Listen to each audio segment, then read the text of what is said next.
Welcome to the Economist in Your Ear podcast. So we have to start with a number that's just, wow.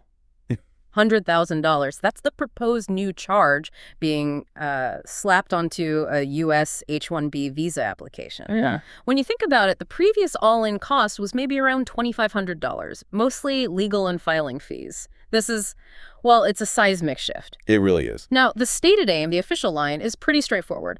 Protect American jobs, make companies hire locally. But here's the twist we need to explore. If a policy meant to do that actually ends up pushing firms to send their most innovative work overseas, who's really winning here? That's exactly the paradox, isn't it? It's essentially a massive tariff on specialized talent. Right. And, it lands in such stark contrast to some of the rhetoric we heard not long ago, talk about automatically giving college grads green cards. Right. Now we're seeing the complete opposite, this huge financial barrier to being thrown up. And let's just quickly frame this for you. The H-1B program, it's the main way the U.S. brings in specialized foreign workers. They issue about 85,000 visas each year through a lottery. And demand is way higher than that. Oh, way higher. Usually 5 or 6 times the supply. It's a major lever, especially in tech and healthcare. So let's dig into who's actually using this lever right now, because that tells us who's going to feel this $100,000 sting the most. Okay, so it basically breaks down into two main groups. On one side, you've got the U.S. big tech giants. I think Amazon, they got over 14,000 H-1B approvals recently, though. Granted, many were renewals. Okay. But they definitely rely on the program for that top-tier engineering talent. And then there's the second group, the one that often drives the, let's say, the political heat around H-1B, the big Indian IT services firms. Exactly. Companies like Infosys, TCS, Wipro, they're always among the top sponsors. And this ties directly into the nationality breakdown, which is really key to understanding the knock-on effects. Right, because it's overwhelmingly one country. Overwhelmingly. Indian citizens get about 3/4, 75% of these visas. China's a distant second, maybe 12%. So when a policy like this hits, the ripples are definitely felt most strongly across that whole Indian tech scene. I remember when the news first broke, there was this immediate sense of, panic. Reports of tech firms telling their H-1B employees don't leave the country until things got clearer. But hang on, is there actual proof, hard evidence, that tightening visa rules really pushes companies to offshore work? Or is that just, theory? No, there's actually solid evidence, and that's what makes this current proposal seem so, predictable in its likely outcome. There's research by Britta Glennon looking back at restrictions put in place around 2004. Okay, what did she find? She found a really clear pattern. Firms that were heavily reliant on H-1Bs back then ended up increasing their overseas employment by about 1/4, compared to firms that didn't use H-1Bs as much. So when hiring foreign talent here gets too expensive or too complicated, these multinational companies don't just automatically hire an American instead. They often just move the whole operation somewhere else. Precisely. They move the job, sometimes the whole team or project, offshore. And the main beneficiaries of that earlier tightening, Canada, China, and crucially, India. And what's really interesting, or maybe worrying, is that the R&D intensive jobs, the ones creating future growth, they're among the first to get moved back then. Okay, so the basic idea seems solid. A $100,000 fee is likely to speed up offshoring, sending more specialized jobs to places like India and Canada. Seems like a straightforward cause and effect, but the analysis we're looking at suggests that just saying everyone will offshore is, too simple. This fee hits different players very differently. It's asymmetrical. Right. This is where we need to add some nuance. Saying everyone offshores misses the really important dynamics within the U.S. economy. So let's look at the giants first. Big tech, your Amazons, your Googles. Honestly, they could absorb a $100,000 fee pretty easily. Really? That much? Well, think about the total cost of employing a top-level senior engineer, salary, benefits, stock options, the whole package. That $100 K, while not nothing, is relatively small compared to the total investment and the value that person brings. They'll likely just treat it as another cost of doing business, a hiring tax, and pay it. Okay, so if the big guys can just swallow the cost, who actually gets hurt by this? Who are the losers here? Well, it falls really heavily on two critical groups. First, startups and small to medium-sized businesses, the SMBs. Imagine a tiny startup, maybe 3 founders, and they desperately need one brilliant software architect to build their core product. Facing a 6-figure fee for that one hire, that's potentially devastating. Yeah. They can't outbid Google for talent anyway, and they certainly can't spread out a $100,000 fixed cost. So this fee acts like this huge barrier, effectively shielding the big established players from smaller, potentially disruptive competitors. So it's actually stifling innovation where it often starts in those smaller, hungrier companies. Exactly. And the second group, often completely missed when everyone focuses on tech, are sectors like healthcare and higher education. They rely heavily on H-1Bs too, for specialized doctors, for researchers, university professors. Right. Things you can't easily offshore. Precisely. And these institutions, hospitals, universities, they operate on much thinner margins than big tech. For a regional hospital needing a specialist, or a mid-sized university hiring a key researcher, that $100,000 fee isn't something they could just shrug off. It's a massive hiring tax they might simply not be able to afford. So for them, the outcome isn't offshoring jobs to Bangalore. It's something else entirely. Maybe shrinking services, maybe crucial positions just go unfilled, maybe research slows down. That's a very different kind of negative impact. Absolutely. It just highlights how blunt an instrument this fee really is. Now, you mentioned this feeling like a financial cliff, but it is important to look at the fine print here.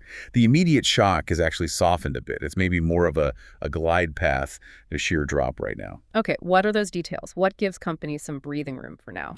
Well, the key thing is the fee only applies to new H-1B applications. It doesn't hit renewals or people who already hold H-1B visas. Okay. That's significant. Very. Plus, the administration pushed the start date back to fiscal year 2026. So for the moment, existing H-1B talent can still move between jobs within the U.S. That prevents an immediate huge churn, or like an exodus. Now, you can bet there will be legal challenges trying to narrow this thing down before 2026, but the overall direction seems pretty set. Let's circle back to that longer-term loss, the qualitative thing. The research you mentioned showed offshoring increased, but it wasn't a perfect one-for-one swap with U.S. jobs. If big tech just pays the fee, what's the real systemic danger here? Yeah, the real sort of insidious problem is the economic activity that simply doesn't happen here at all. It's the growth that gets choked off at those startups that just can't afford this toll. If the potential next generation of American innovators can't get the crucial talent they need to scale up, well, that's a deep, long-term threat to U.S. economic dynamism, to our competitiveness, no matter how many visas Amazon manages to file. You're essentially taxing the very engine of future growth. That really puts the domestic consequences into sharp focus. Okay, let's shift gears and look at India, which everyone expects will, catch a lot of this spillover. India's IT sector, it's incredibly resilient, isn't it? They aren't just sitting back waiting for U.S. policy to send jobs their way. They've been adapting for years. Oh, absolutely. They learned some tough lessons back when visa rules tightened under a previous administration. Rejection rates spiked. So instead of just fighting that, the big Indian IT firms started to structurally adapt. They deliberately reduced how much they relied on U.S. visas. How did they do that? By shifting more work offshore, proactively, and crucially, by really ramping up local hiring within the U.S. and other markets. Right. We can see that in the numbers, can't we? Yeah, take Infosys, for example. They report that since 2018, something like 90% of their new hires in the Americas have actually been locals. They've diversified their workforce. So while this $100 K fee is definitely, as some analysts called it, an added headache, they're already structurally set up to handle this kind of pressure and absorb the accelerated offshoring. And there's another piece to this puzzle that makes India so ready. The growth of these global capability centers, the GCCs. Sounds a bit like jargon, but it seems really important. The GCCs. Yeah, they're absolutely pivotal. Think of them as these captive offshore centers that multinational corporations set up for themselves in India. We're talking big names. Eli Lilly in pharma, Rolls-Royce in engineering, banks, retailers. Hundreds of them. And they handle everything from data analytics and basic back office stuff to really complex R&D. And the growth has been just exponential. There were maybe 700 GCCs back in 2010. Now there are over 1,700, generating something like $64 billion in revenue. Wow. So this isn't even a new trend the fee is creating. It's just pouring fuel on an already massive existing fire. It's pushing more specialized work into India through channels that are already built, mature, and running smoothly. Precisely. The infrastructure, the talent pipeline, it's all there, ready to absorb more demand. But, we have to be careful not to see the H-1B fee in isolation. The global IT sector is facing some other really powerful headwinds right now, forces that might actually end up having a bigger, more disruptive impact than this one fee. I'm guessing generative AI is pretty high on that list? It's probably the biggest one, yeah.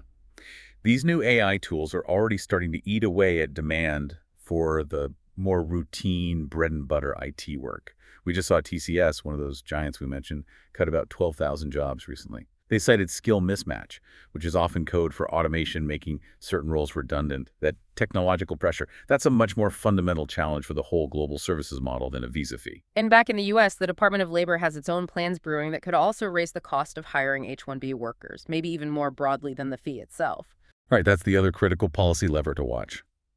The DOL is talking about implementing higher prevailing wage floors, basically, minimum salaries for H-1B roles, and stepping up enforcement. You've even got a name for it.